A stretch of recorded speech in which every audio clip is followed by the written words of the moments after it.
देखिए ये एक स्टडी होना चाहिए, इसकी पूरा एक ये केस स्टडी है। ईरान पर अमेरिका ने सैंक्शन लगाए हुए हैं, जिसके बावजूद भी इंडिया ईरान के साथ ट्रेड करने जा रहा है। गाइस ये इंडिया के लिए कोई नई बात नहीं है। वो कितना तरक्की कर गया है इंडिया, कैसे किया उसने इतनी तरक्की? उसके पास ऐसा कौन सा जादू का चिराग है, उन्होंने कौन सा मंत्र फूंका है, मतलब क्या मैजिक है उनके पास? तब हमें नजर है वो ईरान ने इंडिया को ये ऑफर करवाई है कि आप हमसे ऑयल लें, हम आपको 30% ऑफर देंगे। चेहरे पे जरा भी शर्मिंदगी नहीं आ रही, आपके जाहिर ही नहीं हो रही। यानी पूरे साउथ एशिया में अगर हम देखें तो कोई एक मुल्क जो तरक्की करता हुआ हमें नजर आ रहा है वो है इंडिया, और ऐसी तेज रफ्तारी से भाग रहा है कि लगता है कि यहाँ पे जो बाकी मुल्कों को फेस करना पड़ा है वो क्यों नहीं फेस करना पड़ा भारत को। नमस्कार दोस्तों, हिंदुस्तान की बात में आपका स्वागत है। यहाँ हिंदुस्तान की हर खबर आपको देखने और सुनने मिलेगी, साथ ही पाकिस्तानी समाचार भी देखने को मिलेगी, इसलिए चैनल को सब्सक्राइब करना और बेल आइकॉन दबाना ना भूलें। धन्यवाद। हमसे 30% ऑफ पर हमसे ऑयल ले लो, हमारा गैस ले लो। क्या समझते हैं आपके रशिया इंडिया को ऑलरेडी डिस्काउंट पर दे रहा है, जिससे इंडिया ने अपने लाखों करोड़ों रुपए सेव कर लिए। क्या समझते हैं आपके आने वाला टाइम आपको क्या नजर आ रहा है इनके रिलेशंस इंडिया और ईरान और ये अरब इमारात के? अरब इमारात तो इंडिया की तरफ तो बहुत खींचे चले जा रहे हैं भाई, क्या वजूहत है? वजह यही है कि वो एक बड़ा मुल्क है और उसकी आबादी भी हमारे से काफ़ी ज़्यादा है, तो वहाँ पे उनको बेनिफिट जो भी होते हैं वो काफ़ी वसी पैमाने पे होता है। इस वजह से उधर जो भी होता है उनकी कोशिश होती है कि उनसे उनके टर्म अच्छे रहें ताकि वो बिजनेस में आगे बढ़ सकें। हाँ जी सर, आप क्या समझते हैं कि आने वाले टाइम के अंदर इंडिया को आप मोस्ट पावरफुल कंट्री देख रहे हैं या नहीं? ज़ाहिर है पावरफुल तो है इस वक्त, तो ज़ाहिर है उसके पास यानी कि एक आबादी भी उसकी ज़्यादा है और फ़ौज भी सबसे ज़्यादा है, काफ़ी बड़ी फ़ौज है।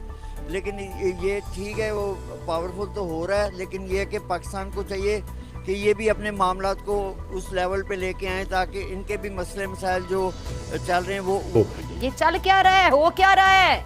अभी क्योंकि जो नई प्रोडक्शन है, जब आईफोन 14 की प्रोडक्शन भी होगी तो आप इमेजिन कर सकते हैं कि चाइना के लिए कितने बड़े पैमाने पे जो है वो कहा जाता है मसला है। हम तरक्की करने के बजाय डाउनफॉल पे क्यों जा रहे हैं? ये किस किस्म के लोग हैं, ये किस किस्म की ज़हनियत है? क्या इंडिया पर अमेरिका का जोर नहीं चलता? पूरे साउथ एशिया में अगर कोई एक कंट्री अपने पाँव पर खड़ा है, और सिर्फ पाँव पे नहीं खड़ा बल्कि वो तो भाग रहा है अपने पाँव पर, और आगे वो ये कह रहा है, वो ये क्लेम करता हुआ नजर आ रहा है कि सुपर जो के लोग जो हैं उनके साथ होने वाली प्राइम मिनिस्टर की गुफ्तगू ही सेफ नहीं है, तो हम कैसे प्रोटेक्ट करेंगे अपने न्यूक्लियर आर्सेनल्स को? अब आते हैं एक आखिरी मुल्क की तरफ। यानी पूरे साउथ एशिया में अगर हम देखें तो कोई एक मुल्क जो तरक्की करता हुआ हमें नजर आ रहा है वो है इंडिया, और ऐसी तेज रफ्तारी से भाग रहा है कि लगता है कि यहाँ पे जो बाकी मुल्कों को फेस करना पड़ा है वो क्यों नहीं फेस करना पड़ा भारत को। देखिए ये एक स्टडी होना चाहिए, इसकी पूरा एक ये केस स्टडी है। अगर कोई मुल्क इस रीजन का, चले हम दुनिया को नहीं कहते, हम कहते हैं कम से कम ये जो कंट्रीज़ हैं वो अगर ऊपर जाना चाहते हैं, तरक्की करना चाहते हैं और मुश्किल हालात से निकलना चाहते हैं, तो क्या उनको ये केस स्टडी नहीं करनी चाहिए कि पूरे साउथ एशिया में एक ही कंट्री है इस वक्त जो कमाल की तरक्की करता हुआ नज़र आ रही है। यानी दुनिया की 5th लार्जेस्ट इकॉनमी भी बन गया, और जीडीपी ग्रोथ, और ट्रेड की हम बात करें, हम एक्सपोर्ट्स की बात कर लें, इंपोर्ट्स की बात कर लें, मतलब किसी भी शोबे की तरक्की की बात कर लें, तो पूरी दुनिया में वो डिस्कस होता रहता है, लोग उसके ऊपर बात करते हुए नज़र आते हैं। पता चला हमें जनाब के दुनिया का जो दूसरा अमीर तरीन बंदा है वो भी वहाँ से बन गया।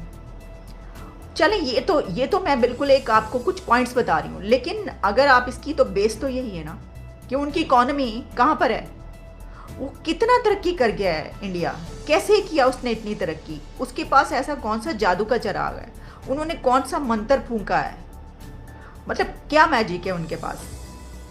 ये हमें देखने की ज़रूरत है, हमें सोचने की ज़रूरत है कि क्या उनके पास है ऐसा कि जिसमें पूरे साउथ एशिया में अगर कोई एक कंट्री अपने पाँव पर खड़ा है, और सिर्फ पाँव पे नहीं खड़ा बल्कि वो तो भाग रहा है अपने पाँव पर, और आगे वो ये कह रहा है, वो ये क्लेम करता हुआ नज़र आ रहा है कि सुपर पावर उसने बनना है। तो ये कैसे हुआ, मतलब उनके पास ऐसी क्या चीज़ है, और क्या उनका एजुकेशन सिस्टम ऐसा है जिस बिना पर उन्होंने ये ताकत हासिल की है? क्या उन्होंने अपनी जनरेशन्स की तरबियत ऐसी की है?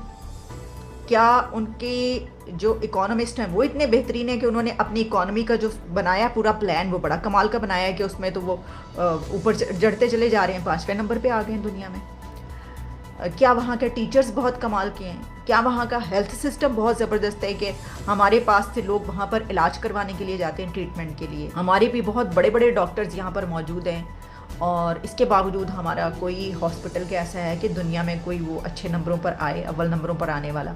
और फिर अगर ऐसा है तो फिर यहाँ से जो है वहाँ पर इलाज करवाने क्यों जाते? यानी कोई तो एक शोबा होता है ना जिसमें हम अच्छे हों। हो सकता है ना इस तरह कि हम एजुकेशन में चलें, ठीक है, ओके, फिर क्या हुआ? देखिए ना, वो अगर उसमें हैं, मेडिकल में अच्छे हैं, उन वहाँ पर बड़े अच्छा इलाज होता है, बड़े अच्छे डॉक्टर्स हैं, तो हमारे पास देखिए हम एजुकेशन में कितने अच्छे हैं, एजुकेशन में भी वो अच्छे हैं। देखिए हम इकोनॉमी में कितने अच्छे हैं, इकोनॉमी में भी वो अच्छे हैं। कोई भी आप उठाकर देख लें तो हमें सोचना पड़ेगा। हाँ, ज़रा हम क्रिकेट में जो है वो थोड़ा क्रिकेट के खेल में हम थोड़ा मुकाबला कर लेते हैं और हरा भी देते हैं और कभी हार भी जाते हैं, लेकिन चलें, हार जीत चलती रहती है, वो तो स्पोर्ट्समैन स्पिरिट है। तो क्या हम खेल से ही सीख सकते हैं? खेल से ही सीख लें यार, कि अगर हम खेल में कभी उनको हरा भी देते हैं और कभी हार भी जाते हैं, ठीक है, लेकिन कभी कभार जीतते भी तो है ना। तो इतनी वहाँ पे शायद इतनी बुरी सिचुएशन नहीं है। तो बाकी हमारे उसमें शोबों में क्या हुआ? अच्छा, तो फिर हम इसका अगर ओवरऑल जो मैंने बात की उसको अगर हम देख लें, तो अगर आप इस पूरे साउथ एशिया का जायज़ा लें तो आपको ये पता चलता है कि सब के सब कंट्रीज़ इस वक्त ढेर हुए पड़े हैं। किसी के पास ताकत नहीं है इतनी कि वो उठ के खड़ा हो। वो अपनी बात है कि बड़के मारते रहें, आप धमकियाँ देते रहें, आप कहें कि जनाब पूरे उसमें कब्जा करना है, ये करना है, वो करना है। ईरान, अफगानिस्तान, पाकिस्तान, सबका माइंडसेट ही है ना, इस तरह की बातें होती रहती हैं। लेकिन प्रैक्टिकली तो हम बहुत पीछे हैं और वो बहुत आगे चले गए हैं। यानी इतना कि शायद उनको दौड़ के पकड़ना भी बड़ा मुश्किल हो। और क्या हम ये दौड़ लगाने के काबिल हैं, या हो पाएंगे, या हो सकेंगे? कोई सोच रहा है, कोई प्लान बन रहा है, कोई बैठ रहा है इसके बारे में? हमें तो सोचना है ना, हमें तो देखना है। तो कोई केस स्टडी हो रही है ऐसी कि क्या हमें क्या करना चाहिए कि हम भी इससे निकल जाएं? और कोई तो उनकी ऐसी बात होगी। आपको अच्छा लगे या बुरा लगे, आप उठाकर देख लें, सूरत हाल यही है। ईरान ने इंडिया को ये ऑफर करवाई है कि आप हमसे ऑयल लें, हम आपको 30% ऑफर देंगे। गाइस, ईरान पर सैंक्शन लगे हैं, इस बात को मत भूलिएगा।